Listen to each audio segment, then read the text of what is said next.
કલ્પના કરો કે એકાગ્રતા અને ફોકસનું એક એવું સ્તર પ્રાપ્ત થઈ જાય જ્યાં કોઈ એક ધ્યેય સિવાયની કોઈ પણ વસ્તુ તરફ જોવું એ જાણે કોઈ સડેલા કૂતરાને જોવા સમાન લાગે. ઓ બાપરે, એ તો બહુ ખરાબ કહેવાય. હા, બિલકુલ. અથવા તો કોઈ બળતા અગ્નિને સ્પર્શ કરવા જેટલું શારીરિક અને માનસિક રીતે પીડાદાયક લાગે. એટલે કે કોઈ છૂટછાટ નહીં, માત્ર લક્ષ્ય પર જ નજર. એક્ઝેક્ટલી. આ કોઈ આધુનિક પ્રોડક્ટિવિટી હેક કે કોઈ નવા બિઝનેસ મોડલની વાત નથી. આજના આપણા આ ઊંડા અભ્યાસનો વિષય છે વચનામૃત ગઢડા પ્રથમ 26. રાઈટ. 200 વર્ષ પહેલા ગુજરાતમાં અપાયેલો સંપૂર્ણ અને અત્યંત ઝનૂની એકાગ્રતા પરનો આ એક માસ્ટર ક્લાસ છે. હા, અને આપણો ઉદ્દેશ એ સમજવાનો છે કે આ ઐતિહાસિક સ્ત્રોતમાં વર્ણવેલ સાચો રસિક ભક્ત ખરેખર કોને કહેવાય. આ માત્ર કોઈ બાહ્ય આચરણ કે પૂજાપાઠની વાત નથી હો. સાચી વાત છે. આ ગ્રંથની સૌથી મોટી ખાસિયત એ જ છે કે તે માનવ મનના સૌથી ઊંડા સ્તરો એટલે કે આપણા અર્ધજાગૃત મન સુધી પહોંચીને એકાગ્રતાને માપે છે. હું તો કહીશ કે આ આંતરિક રીતે સંપૂર્ણ ધ્યાન અને ભક્તિનું સ્તર કેવું હોય તેનું એક અદ્ભુત મનોવૈજ્ઞાનિક વિશ્લેષણ છે. બિલકુલ. આ માત્ર કોઈ ઉપદેશ નથી, પણ મનને રીપ્રોગ્રામ કરવાની એક આખી સિસ્ટમ છે. તો ચાલો સૌથી પહેલા આપણે તે ઐતિહાસિક વાતાવરણમાં જઈએ, કારણ કે આ ચર્ચા જ્યાં થઈ રહી છે તે જગ્યા અને સમયનું ચિત્ર બહુ જ રસપ્રદ છે. સમય છે 200 વર્ષ પહેલાનો. એટલે કે સંવત 1873ની આસપાસની વાત છે. હા, સંવત 1876. પોષ સુદ 11નો એ પવિત્ર દિવસ હતો. શિયાળાની બપોરનો સમય છે અને ગઢડામાં દાદા ખાચરના દરબારમાં એક અદ્ભુત સભા ભરાઈ છે. અને આ દ્રશ્યની ઝીણવટભરી વિગતો સ્ત્રોતમાં બહુ જ સુંદર રીતે આપી છે. બિલકુલ. ઉગમણે દ્વાર ઓરડાની ઓસરીમાં ઢોલિયા ઉપર સ્વામિનારાયણ ભગવાન એટલે કે શ્રીજી મહારાજ વિરાજમાન છે. અને આસપાસ મોટી સભા બેઠી છે, રાઈટ? હા, દેશ દેશાંતરના હરિભક્તો અને પરમહંસો બેઠા છે. સ્ત્રોતમાં તેમના પહેરવેશનું બહુ જ આકર્ષક વર્ણન છે. એકદમ શ્વેત વસ્ત્રોનો માહોલ છે. એટલે ધોળા વસ્ત્રો. હા, મહારાજે માથે ધોળી પાઘ બાંધી છે, ધોળો ખેસ પહેર્યો છે અને ધોળો ચોફાળ ઓઢ્યો છે. અને એક બહુ જ સુંદર વિગત એવી છે કે તેમણે પોતાના બંને કાન પર ગુલદાવદીના મોટા મોટા પુષ્પો ખોસ્યા છે. વાવ, એ દ્રશ્ય કેટલું સુંદર હશે. આ વિગતો માત્ર ઇતિહાસ દર્શાવવા માટે નથી, પણ તે સમયના ઇન્દ્રિયોના અનુભવને સમજવા માટે બહુ જ મહત્વપૂર્ણ છે. સાચી વાત. અને પાગમાં પણ પુષ્પનો તોરો લટકી રહ્યો છે. આ દૃશ્યની પૃષ્ઠભૂમિમાં સંગીત રેલાઈ રહ્યું છે. પરમહંસો તાલ અને પખાત સાથે બહુ જ મધુર કીર્તનો ગાઈ રહ્યા છે. એક રીતે જોઈએ તો આ એક સંપૂર્ણ કલાત્મક અને શાંતિદાયક વાતાવરણ છે, જ્યાં આંખો, કાન અને મન બધું જ સંતુષ્ટ છે. પણ મજાની વાત તો હવે આવે છે. આજના આ માહિતીથી ભરેલા એટલે કે ઇન્ફોર્મેશન ઓવરલોડના સમયમાં આ દસ્તાવેજમાં લખાયેલી વાત આપણને એકાગ્રતાનો કયો પાઠ ભણાવી શકે છે? કારણ કે અસલી વિષયની શરૂઆત આ જ સંગીતના વાતાવરણને અચાનક તોડવાથી થાય છે, બરાબર ને? હા, સંગીતના સુમધુર વાતાવરણ વચ્ચે જ અચાનક એક મોટો વળાંક આવે છે. મહારાજ અચાનક સંગીત રોકાવે છે. ઓહ, ચાલુ સંગીતે? હા, અને કહે છે કે હવે કીર્તન બોલવા રાખો, અમે આ એક વાતરૂપ કીર્તન બોલીએ તે સાંભળો. આ એક બહુ જ પ્રભાવશાળી શૈક્ષણિક પદ્ધતિ છે, સીધું ધ્યાન ખેંચી લેવાની. બિલકુલ. વિચારો, એક સંગીતમય કીર્તનને રોકીને વાતરૂપ કીર્તન એટલે કે શબ્દો દ્વારા જ્ઞાન આપવાની શરૂઆત. આ વાતરૂપ કીર્તનમાં એવું તે શું કહેવાયું છે જેણે આખા વાતાવરણને ગંભીર બનાવી દીધું? આ વાતરૂપ કીર્તનમાં મહારાજ સાચા રસિક ભક્તની વ્યાખ્યાનો પાયો નાખે છે. અહીં તેઓ પંચ વિષયનો એક અત્યંત કડક માપદંડ રજૂ કરે છે. પંચ વિષય એટલે આપણી 5 ઇન્દ્રિયોના વિષયો, રાઈટ? શબ્દ, સ્પર્શ, રૂપ, રસ અને ગંધ. એક્ઝેક્ટલી. સ્ત્રોતમાં સ્પષ્ટ કરવામાં આવ્યું છે કે ખરી ભક્તિ એ જ છે જેમાં આ 5 ઇન્દ્રિયો દ્વારા મળતો આનંદ માત્ર ને માત્ર ભગવાનમાંથી જ આવે. એટલે કે કોઈ છૂટછાટ નહીં. જરાય નહીં. સ્ત્રોતમાં જે ઉદાહરણો આપવામાં આવ્યા છે તે અત્યંત ચોક્કસ અને પ્રહાર કરનારા છે. જુઓ, જો શબ્દની વાત કરીએ તો ભક્તને માત્ર ભગવાનના શબ્દો કે તેમની કથા સાંભળવામાં જ રસ પડવો જોઈએ. અને જો અન્ય કોઈ ગીત વાદ્યમાં રસ પડે તો સ્ત્રોત એ ભક્તને અવિવેકી અને મૂર્ખ કહે છે. બાપરે. હા, પરંતુ સ્પર્શ અને રૂપ માટે જે શબ્દો વપરાયા છે તે સૌથી વધુ ધ્યાન ખેંચતા છે. હા, મેં પણ એ નોંધ્યું છે અને તે ખરેખર આશ્ચર્યજનક છે. મહારાજ કહે છે કે ભગવાન સિવાયનો અન્ય કોઈ પણ દુનિયાવી સ્પર્શ કાળા નાગ કે બળતા અગ્નિ જેવો લાગવો જોઈએ. બિલકુલ. અને રૂપ માટે પણ આવું જ કડક વર્ણન છે. અન્ય કોઈ પણ મોહક રૂપ નરકના ઢગલા કે સડેલા કૂતરા સમાન લાગવું જોઈએ. હા, રસ અને ગંધની બાબતમાં પણ એવું જ છે કે માત્ર ભગવાનના મહાપ્રસાદ અને ભગવાને ધારણ કરેલા અત્તર ચંદનમાં જ આનંદ આવવો જોઈએ અને કોઈ સુગંધથી રાજી પણ ન થવું જોઈએ. આ શબ્દો સાંભળવામાં અત્યંત કઠોર લાગી શકે છે. કઠોર ઉભારો, આ તો બહુ જ એક્સ્ટ્રીમ છે. સડેલો કૂતરો અને કાળો નાગ, આ તો એવું લાગે છે જાણે કોઈ ઓલિમ્પિક એથ્લીટ પોતાના લક્ષ્ય પ્રત્યે એટલો બધો લેઝર ફોકસ્ડ હોય કે લક્ષ્ય સિવાયનું બીજું કંઈ પણ તેને માત્ર વિક્ષેપ જ નહીં પણ શારીરિક પીડા આપતું હોય. હા, પણ શું આ થોડું વધારે પડતું નથી લાગતું? મારું કહેવું એમ છે કે દુનિયામાં સુંદરતા છે, કળા છે, તો તેનો આનંદ લેવામાં શું ખોટું છે? શું આ બધું સંસાર પ્રત્યેનો તિરસ્કાર નથી દર્શાવતું? તમારો પ્રશ્ન બહુ વ્યાજબી છે, પણ આનો ઉત્તર સમજવો એ જ આ અભ્યાસનો સૌથી મહત્વનો હિસ્સો છે. જુઓ, આ સંસાર પ્રત્યેનો આંધળો તિરસ્કાર નથી. તો પછી આ શું છે? આ એકાગ્રતા અને ભક્તિની શુદ્ધતા પાછળનું મનોવિજ્ઞાન છે. આને આપણે કોગ્નિટિવ બિહેવિયરલ રીવાયરિંગ તરીકે જોઈ શકીએ. એ કેવી રીતે? તેની પાછળનો તર્ક શું છે? આની પાછળનો તર્ક ઉપાસના અને મૂલ્યની સમજણ સાથે જોડાયેલો છે. જો કોઈ વ્યક્તિને અનંત અને સર્વોચ્ચ એવા ભગવાનમાં પણ આનંદ મળતો હોય અને સાથે સાથે સંસારના નાશવંત પદાર્થોમાં પણ એટલા જ આનંદ મળતો હોય તો શું થાય? તો એની ઉપાસના જ ખોટી પડી જાય. એટલે કે તમે બે સાવ અલગ સ્તરની વસ્તુઓને એક જ ત્રાજવે તોડી રહ્યા છો. બિલકુલ. આનો અર્થ એ થયો કે તે વ્યક્તિના મનમાં ભગવાન અને ભૌતિક વસ્તુઓ બંનેની કિંમત સરખી છે અને એ તો આધ્યાત્મિક અને તાર્કિક દ્રષ્ટિએ મૂર્ખતા જ કહેવાય ને. હા, એ વાત તો સાચી. આપણા મગજની જે રિવોર્ડ સિસ્ટમ છે તેમાં જ્યારે લક્ષ્ય સિવાયની બીજી વસ્તુઓ પણ સમાન ડોપામાઇન કે આનંદ આપવા લાગે ત્યારે તમારું ફોકસ તૂટી જાય છે. એટલા માટે જ સ્ત્રોતમાં સડેલા કૂતરા જેવા અત્યંત નકારાત્મક ચિત્રોનો ઉપયોગ થયો છે. ઓહ, હવે સમજાયું. એટલે આ એક માનસિક સાધન છે જેનાથી ભક્ત પોતાના મગજને એવી રીતે કેળવે છે કે ભગવાન સિવાયની વસ્તુઓ આકર્ષણ નહીં પણ ભય કે અણગમો પેદા કરે, જેથી ફોકસ ક્યારે હટે જ નહીં. એક્ઝેક્ટલી. જો ભગવાનના સ્વરૂપ વિના બીજે ઠેકાણે રસ જણાય તો એમાં મોટી ખોટીય છે એવું સ્ત્રોતમાં સ્પષ્ટ કહ્યું છે. કારણ કે લક્ષ્ય તો પોતાના સ્થાને અડગ છે, પણ જો આપણું મન બીજે ભટકતું હોય તો આપણી સમજણ અને આપણું રસિકપણું નકલી છે. બરાબર. અને અહીંથી જ આ વાત એક નવા અને વધુ જટિલ સ્તર પર જાય છે. કારણ કે આ બધી જાગ્રત અવસ્થાની વાત છે જ્યાં તમે તમારી ઇન્દ્રિયો પર કાબૂ રાખી શકો છો. હા, પણ જ્યારે આ શારીરિક નિયંત્રણ જતું રહે છે ત્યારે શું? એટલે કે જ્યારે આપણું મન આપણા નિયંત્રણમાં ન હોય. એટલે કે જ્યારે આપણે ઊંઘી જઈએ છીએ અને સપના જોતા હોઈએ છીએ ત્યારે, રાઈટ? હા, આ વચનામૃતનો સૌથી ક્રાંતિકારી ભાગ છે. મહારાજ માત્ર ભૌતિક શરીર પર અટકતા નથી. તેઓ ચર્ચાને સૂક્ષ્મ દેહ એટલે કે અર્ધજાગ્રત મન અને સ્વપ્ન અવસ્થા તરફ લઈ જાય છે. અને સ્ત્રોત મુજબ જે કડક માપદંડ જાગતી વખતે છે તે જ માપદંડ સ્વપ્નમાં પણ લાગુ પડે છે. અરે ઉભારો, અહીં વાત ખરેખર અટપટી બને છે. આપણે આપણા સપનાઓ પર તો કાબૂ રાખી શકતા નથી ને? સાચી વાત છે. સપનામાં તો કંઈ પણ આવી શકે. બિલકુલ. સ્વપ્નનો તો કોઈ ડાયરેક્ટર હોતો નથી ને?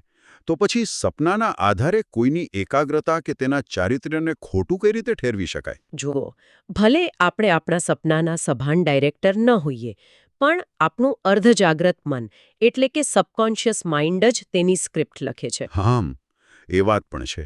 સ્ત્રોતમાં એક બહુ જ પ્રબળ અને આઘાતજનક રૂપક વાપર્યું છે. તેમાં કહ્યું છે કે સાચા ભક્તને સ્વપ્નમાં દુન્યવી વિષયો પ્રત્યે ઉલટા અન્નની પેઠે અભાવ રહે છે. ઉલટા અન્નની પેઠે એટલે કે ઉલટી કરેલા અનાજ તરફ જેવો અણગમો થાય તેવો અણગમો સપનામાં પણ થવો જોઈએ. હા, બિલકુલ. આ દર્શાવે છે કે અણગમો એ કોઈ બાહ્ય પ્રયાસ નથી રહ્યો, પણ સ્વભાવ બની ગયો છે. રાઈટ. જો સ્વપ્નમાં ભગવાનની મૂર્તિ દેખાય અને આનંદ થાય તો એ સારી વાત છે, પણ જો તેની સાથે સ્વપ્નમાં કોઈ સુંદર દુન્યવી વસ્તુ જોઈને પણ એટલો જ આનંદ થાય તો શું? તો તેનો અર્થ એ કે તે ભક્તની સમજણ ખોટી છે, રાઈટ? એક્ઝેક્ટલી. જો તેને વોમિટ કરેલા અનાજ જેવો અણગમો ન થાય તો તેનું માઇન્ડસેટ હજુ કાચું છે. સ્ત્રોત સ્પષ્ટ કરે છે કે જો સ્વપ્નમાં ભગવાન દેખાયા તો તે ભગવાન તો સાચા છે, પણ ભક્તની સમજણ ખોટી છે. કારણ કે તેનો પ્રેમ ભગવાન અને સંસાર બંનેમાં વહેંચાયેલો છે. આ બહુ જ પાવરફુલ વિચાર છે. હા, સપનાઓ એ આપણા સબકોન્શિયસ પ્રોગ્રામિંગનો અરીસો છે. જાગતી વખતે તમે દુનિયાને બતાવી શકો કે તમારું ફોકસ કેટલું જબરદસ્ત છે, પણ તમારું અર્ધજાગૃત મન ક્યારેય જૂઠું નથી બોલતું. બિલકુલ. સપનામાં કોઈ સામાજિક દબાણ હોતું નથી, એટલે ત્યાં તમારી સાચી આસક્તિ ખુલ્લી પડી જાય છે.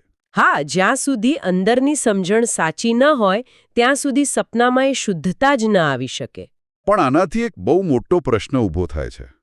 જો સપના સુધીની શુદ્ધતા જરૂરી છે, તો પછી અર્ધજાગ્રત મનને આ સ્તર સુધી પહોંચાડવું કઈ રીતે? એ તો સૌથી અઘરું કામ છે. જાગતી વખતનો કાબુ તો સમજ્યા, પણ સપનાના મૂળ સુધી આ એકાગ્રતા કેવી રીતે લઈ જવી?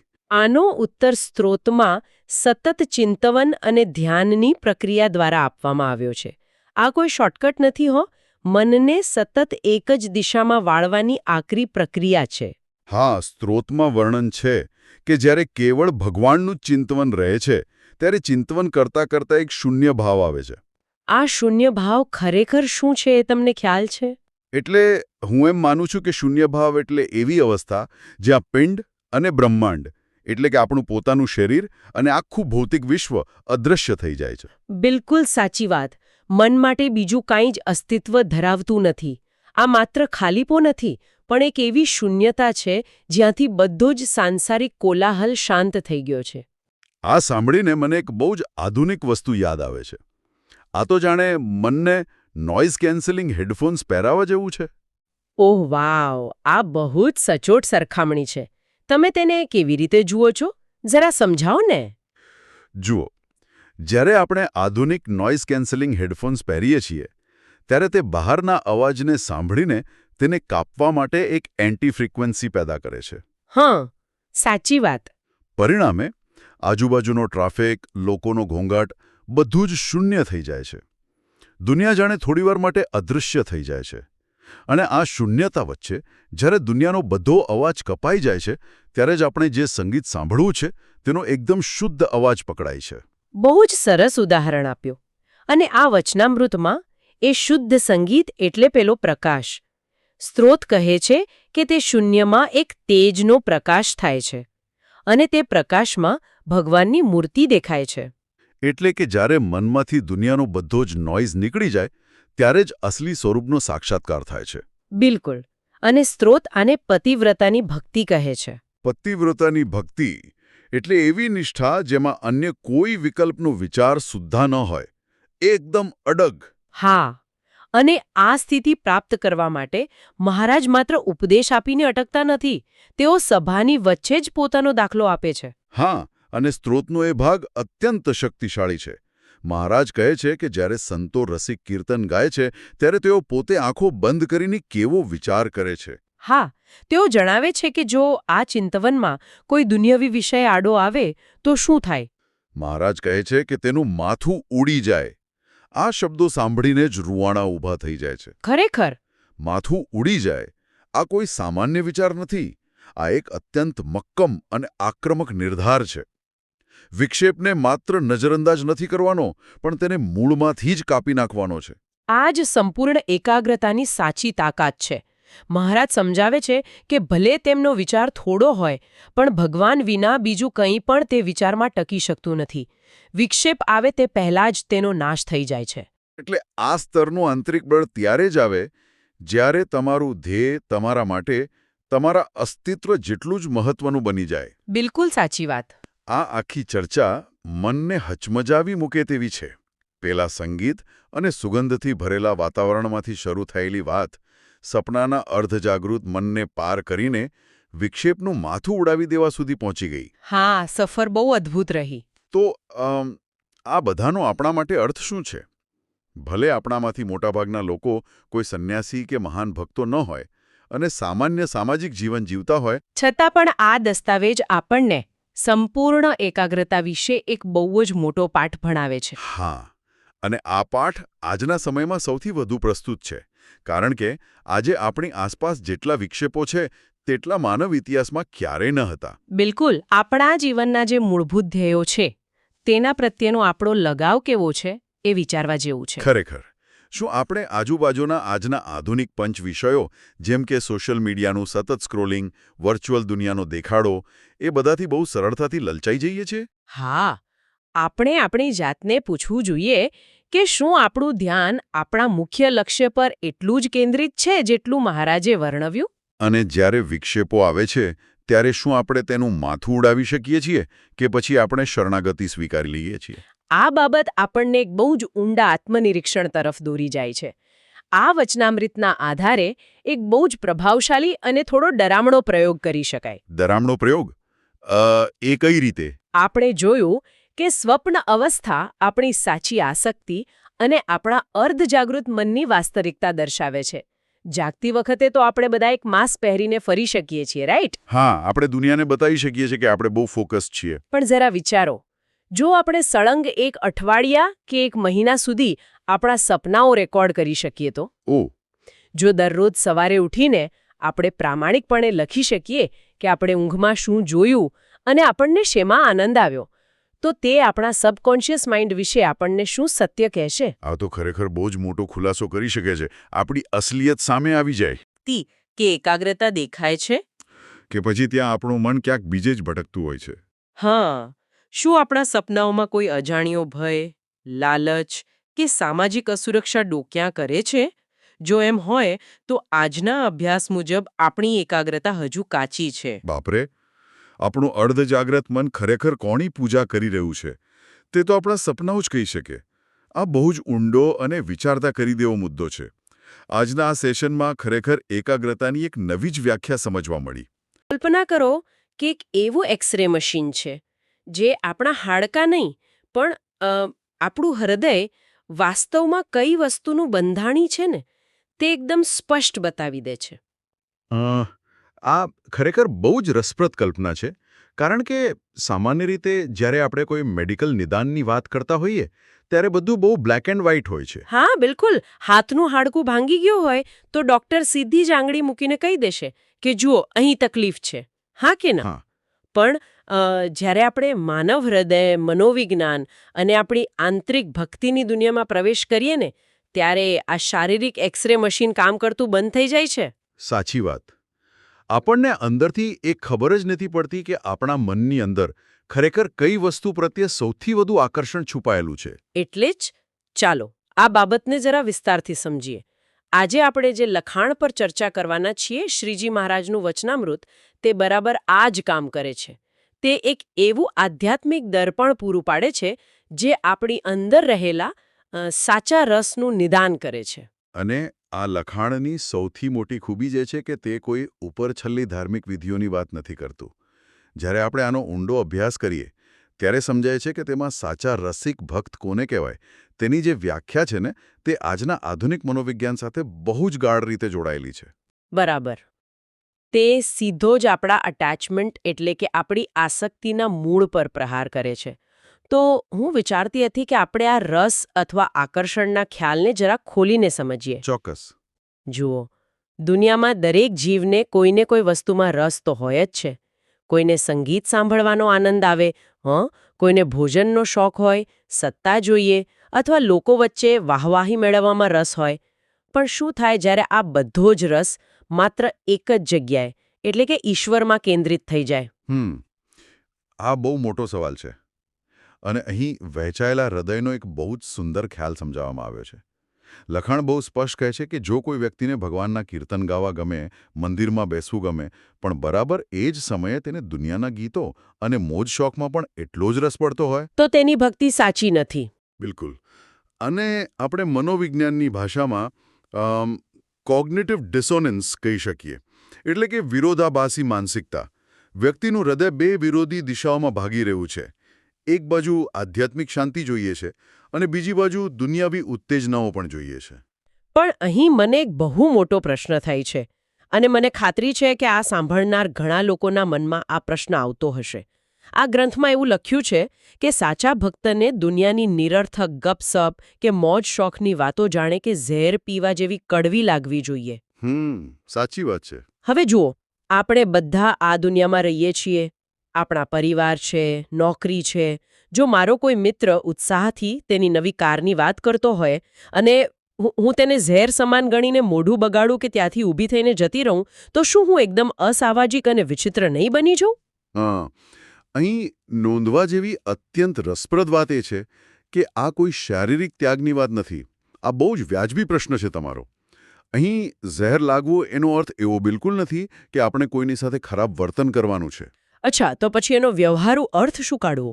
ઝેર લાગવાનો સીધો અર્થ છે કે તે દુનિયાવી બાબતોની તમારા મન પર કોઈ નશાકારક અસર ન થવી જોઈએ. મતલબ, જ્યારે તમે કોઈ મિત્રની વાત સાંભળો છો, ત્યારે તમે શારીરિક રીતે ત્યાં હાજર છો, સ્મિત પણ કરો છો, પણ અંદરથી તમારું હૃદય એ વાતોમાંથી કોઈ રસ નથી ખેંચી કર્યું. ઓહ, એટલે કે વાત બાહ્ય વર્તનની નથી પણ આંતરિક જોડાણની છે. એકદમ સાચું.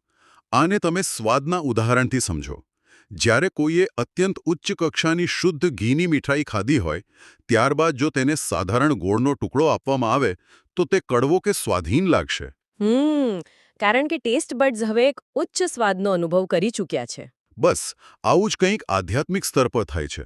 ગોળ પોતાનામાં ખરાબ નથી, પણ જ્યારે હૃદયને ઈશ્વરની નિકટતાનો અનુભવ થાય છે, ત્યારે દુનિયાની છીછરી વાતો આપોઆપ નીરસ લાગવા માંડે છે. આ સમજૂતી ખરેખર બહુ જ સંતોષકારક છે. એટલે કે દુનિયામાં રહેવાનું છે, પણ દુનિયાને આપણી અંદર નથી રહેવા દેવાની. હવે જો દુનિયાવી બાબતો આ રીતે નીરસ લાગવા માંડે, તો પછી પ્રશ્ન એ થાય છે કે એક ભક્ત આ દુનિયાનો અનુભવ કઈ રીતે કરે છે? આના માટે લખાણમાં 5 ઇન્દ્રિયોને તેના વિષયો વિશે બહુ જ વિસ્તૃત ચર્ચા છે. શબ્દ, સ્પર્શ, રૂપ, રસ અને ગંધ. હા, મેં વાંચ્યું. એવું કહેવાયું છે કે સાચા ભક્તને આ 5 ઇન્દ્રિયોનો આનંદ ત્યારે જ આવે છે જ્યારે તે સીધી રીતે ભગવાન સાથે જોડાયેલી હોય. હા, અને આ પ્રક્રિયાને આપણે ઇન્દ્રિયોનું દિવ્યીકરણ કહી શકીએ. શબ્દ એટલે કાનથી માત્ર ભગવાનના કીર્તન સાંભળવા ગમે. રૂપ એટલે આંખોને માત્ર ઈશ્વરનું સ્વરૂપ જોવું ગમે. રસ એટલે જીભને માત્ર ભગવાનનો પ્રસાદ જ મીઠો લાગે. જ્યારે મેં આ વાંચ્યું ને, ત્યારે મારા મનમાં તરત જ નોઇઝ કેન્સલેશન હેડફોન્સનો વિચાર આવ્યો. અચ્છા, એ કઈ રીતે? જુઓ, આપણે આધુનિક હેડફોન્સમાં જોઈએ છે કે તે બહારના ટ્રાફિકનો કે બિનજરૂરી અવાજ કાપી નાખે છે અને માત્ર જે સંગીત આપણે સાંભળવું છે તેના પર જ ધ્યાન કેન્દ્રિત કરવા દે છે. તો શું આ 5 ઇન્દ્રિયોનું દિવ્યીકરણ એ એક પ્રકારનું આધ્યાત્મિક નોઇઝ કેન્સલેશન છે? વાહ! આ નોઇઝ કેન્સલેશનનું રૂપક અહીં બહુ જ સચોટ બેસે છે. ઇન્દ્રિયોને બંધ નથી કરવાની, આંધળા કે બહેરા નથી જઈ જવાનું, પણ તેમને માત્ર એક શુદ્ધ દિશા આપવાની છે. બરાબર. ન્યુરોસાયન્સની દૃષ્ટિએ જોઈએ તો આપણું મન સતત નવી ઉત્તેજનાઓ શોધતું હોય છે, જેનાથી તેને રિવોર્ડ મળે. પણ જ્યારે ભક્ત પોતાની ઇન્દ્રિયોને ઈશ્વર તરફ વાળે છે, ત્યારે તેના મનના રિવોર્ડ સેન્ટર્સ સંપૂર્ણપણે રીવાયર થઈ જાય છે. એટલે પછી તેને ભગવાનની કથા સાંભળવામાં જે ડોપામાઇન મળે છે તે દુનિયાની કોઈ સામાન્ય મોજમસ્તીમાં નથી મળતો. બિલકુલ. આ એક સંપૂર્ણ સમર્પણની અવસ્થા છે. આ રીવાયરિંગની વાત બહુ જ પાવરફુલ છે. પણ ચાલો આ સૈદ્ધાંતિક વાતોને જરા જમીન પર લાવીએ. આપણા આજના આધુનિક જીવનમાં આ બધું કઈ રીતે લાગુ પડે છે? આજના સમય માટે આ બહુ જ જરૂરી મુદ્દો છે. હા, કારણ કે ગ્રંથમાં કેટલાક એવા ઉદાહરણો છે જે આજના સમયને બરાબર બંધ બેસતા છે. જો કોઈને મોબાઈલ, ફિલ્મો કે સોશિયલ મીડિયામાં બહુ રસ પડતો હોય અને પૂજા કરવા બેસે ત્યારે મન ભાગી જતું હોય, તો એનો અર્થ એ જ ને કે મન હજુ રીવાયર થયું નથી. હા, આ એક કડવી પણ સાચી વાસ્તવિકતા છે. આપણે ઘણીવાર ભક્તિને માત્ર બાહ્ય ક્રિયાઓ સાથે જ જોડી દઈએ છીએ. સવારે અડધો કલાક પૂજા કરી લીધી એટલે આપણે માની લઈએ કે આપણે ભક્ત થઈ ગયા. સાચી વાત. પણ વચનામૃત આ ભ્રમ તોડી નાખે છે. ભક્તિ એટલે માત્ર રોજ મંદિરે જવું કે હાથમાં માળા લઈને બેસી રહેવું નથી. હા, અને આ બાબતને સમજાવવા માટે ગ્રંથમાં માછલી અને પાણીનું એક બહુ જ જાણીતું ઉદાહરણ આપવામાં આવ્યું છે. પેલું માછલી પાણી વિના ન જીવી શકે એ વાળું? હા, બરાબર. માછલીને પાણીમાં રહેવા માટે કોઈ પ્રેક્ટિસ નથી કરવી પડતી. પાણી એનું જીવન છે. માછલી પાણી વિના તડફડીને મરી જાય. તેવી જ રીતે સાચો ભક્ત ભગવાન વિના અંદરથી એક ભયંકર ખાલીપો અનુભવે છે. જાણે તેનો શ્વાસ રૂંધાતો હોય તેવું લાગે. તો આ બધાનો આખરે અર્થ શું કાઢવો? આપણે આપણી જાતને કઈ રીતે ચેક કરવી? આનાથી એક બહુ જ મહત્વનો પ્રશ્ન ઊભો થાય છે. હા, આપણે જ્યારે નવરા હોઈએ ત્યારે આપણું મન ક્યાં જાય છે? ભગવાનના કીર્તન સાંભળવા ગમે છે કે ટ્રેન્ડિંગ રીલ્સ જોવી ગમે છે? સંતોની વાતો ગમે છે કે મોબાઈલમાં કલાકો સુધી સ્ક્રોલિંગ કરવું ગમે છે? જો આપણે આને આધુનિક ભાષામાં મૂકીએ તો આ પ્રશ્નો આપણા મનનો ડિફોલ્ટ મોડ નેટવર્ક છતો કરે છે. મનોવિજ્ઞાનમાં આ એક બહુ જાણીતો કન્સેપ્ટ છે. ઓહ, આ ડિફોલ્ટ મોડ વિશે થોડું વધુ સમજાવશો? ચોક્કસ. જ્યારે તમારા મન પર કોઈ કામનું દબાણ ન હોય ત્યારે તમારું મન પોતાની મેળે કઈ દિશામાં ગતિ કરે છે. મનની આ સહજ ગતિ જ ભક્તિની સાચી ઊંડાઈ નક્કી કરે છે. જો નવરાશની પળો મળતા જ મન સીધું મોબાઈલની સ્ક્રીન પર જાય છે તો અર્થ સ્પષ્ટ છે કે શાંતિનું કેન્દ્ર ભગવાન નથી, પણ તે 6 ઇંચની સ્ક્રીન છે. બાપરે, આ સાંભળીને થોડો ડર લાગે છે, કારણ કે આપણને બધાને ખબર છે કે આપણો ડિફોલ્ટ મોડ ક્યાં સેટ થયેલો છે. અને એ વાત માત્ર જાગૃત અવસ્થાની જ નથી. હા, જાગતા હોઈએ ત્યારે તો થોડો કાબુ રાખી શકાય. બરાબર ને. આપણે માળા લઈને બેસી જઈએ, પણ આપણું અર્ધજાગૃત મન એટલે કે સબકોન્શિયસ માઇન્ડનું શું? કારણ કે ગ્રંથમાં આગળ સ્વપ્નની કસોટીની બહુ જ ગહન વાત કરવામાં આવી છે. હા, સ્વપ્ન એ આપણા હૃદયની અંદર રહેલી સાચી ઈચ્છાઓનો અરીસો છે. સ્વપ્ન એ એવી જગ્યા છે જ્યાં તમારો કોઈ જ કંટ્રોલ નથી હોતો. બિલકુલ. લખાણ સ્પષ્ટ કહે છે કે જો સ્વપ્નમાં પણ ભગવાન જ દેખાય, મંદિરોને કીર્તન દેખાય, તો જ સમજી લેવું કે પ્રીતિ સાચી છે. પણ જો વિષયો અને દુનિયાની પંચાતો દેખાય તો મન હજી લાગ્યું નથી. આની પાછળનું વિજ્ઞાન સમજવા જેવું છે. REM સ્લીપ દરમિયાન આપણું મગજ આખા દિવસની માહિતીને પ્રોસેસ કરે છે. તે અર્ધજાગૃત મનમાં દબાયેલી ઈચ્છાઓનું પ્રતિબિંબ પાડે છે. જો દિવસ દરમિયાન મન દુનિયાવી આકાંક્ષાઓથી ભરેલું હશે તો રાત્રે પ્રોસેસ કરવા માટે બીજો કોઈ ડેટા જ નહીં હોય. હા. અહીં વાત ખરેખર ખૂબ જ રસપ્રદ બને છે. જરા વિચારો, આપણું મન તો જાગતા હોઈએ ત્યારે પણ 2 મિનિટ એક જગ્યાએ નથી રહેતું. પણ આ લખાણમાં શ્રીજી મહારાજનું પોતાનું એક ઉદાહરણ છે. હા, તેમણે સભામાં કહ્યું છે કે જ્યારે કીર્તન ચાલતું હોય ત્યારે તેઓ આંખ મીચીને માત્ર ભગવાનનું ચિંતન કરે છે. શું વાત છે! ભગવાન સિવાય મનમાં બીજું કંઈ ટકી જ ન શકે. આ એકાગ્રતાનું કેવું સર્વોચ્ચ શિખર કહેવાય. સ્વપ્ન પર તો કાબૂ નથી હોતો, છતાં ત્યાં પણ ઈશ્વરે દેખાય. તે કેટલી ઉચ્ચ કક્ષા છે! તે દર્શાવે છે કે તેમના અર્ધજાગૃત મનમાં ઈશ્વર સિવાય બીજું કોઈ રો મટીરિયલ બચ્યું જ નથી. જ્યારે જાગૃત અવસ્થામાં મન વારંવાર એક જ વિચારધારામાં ડૂબેલું રહે ત્યારે તે પ્રવાહ અર્ધજાગૃત મનમાં એટલો ઊંડો ઉતરી જાય છે કે ઊંઘમાં પણ તે જ અખંડ પ્રવાહ ચાલુ રહે. આ સાંભળવામાં જેટલું અદ્ભુત લાગે છે ને તેટલું જ ડરામણું પણ છે. કારણ કે જ્યારે આપણે આપણી પોતાની અંદર ડોક્યું કરીએ ત્યારે સમજાય છે કે આપણું સબકોન્શિયસ મન તો કચરાથી ભરેલું છે. સાચી વાત. પણ નિરાશ થવાની જરૂર નથી. હા, તો આવા આદર્શ સુધી પહોંચવું રાતોરાત તો શક્ય નથી. તો એક સામાન્ય માણસે શરૂઆત ક્યાંથી કરવી? આ ગ્રંથ એક બહુ જ વ્યવહારુ ઉકેલ આપે છે. ભક્તિનો દૈનિક અભ્યાસ. કોઈ પણ માનસિક કે આધ્યાત્મિક સિદ્ધિ માટે નિયમિત અભ્યાસ જરૂરી છે. હા, મેં જોયું કે લખાણમાં કેટલીક ચોક્કસ પદ્ધતિઓ બતાવી છે. સવારે પૂજા કરવી, વચનામૃત વાંચવું, કીર્તન સાંભળવા અને સૂતા પહેલા ભગવાનને યાદ કરવા. હું તો આખી પ્રક્રિયાને એક AI અલ્ગોરિધમને ટ્રેન કરવા સાથે સરખાવીશ. આ સરખામણી ખરેખર બહુ ઊંડી છે. જરા સમજાવશો કઈ રીતે? જુઓ, જો આપણે YouTube પર 2-3 વાર જંક ફૂડના વિડીયોઝ જોઈએ તો અલ્ગોરિધમ માની લેશે કે આપણને આમાં જ રસ છે અને પછી તે સતત એવો જ કચરો પીરસ્યા કરશે. હા, બરાબર. આપણું મન પણ અલ્ગોરિધમ જેવું છે.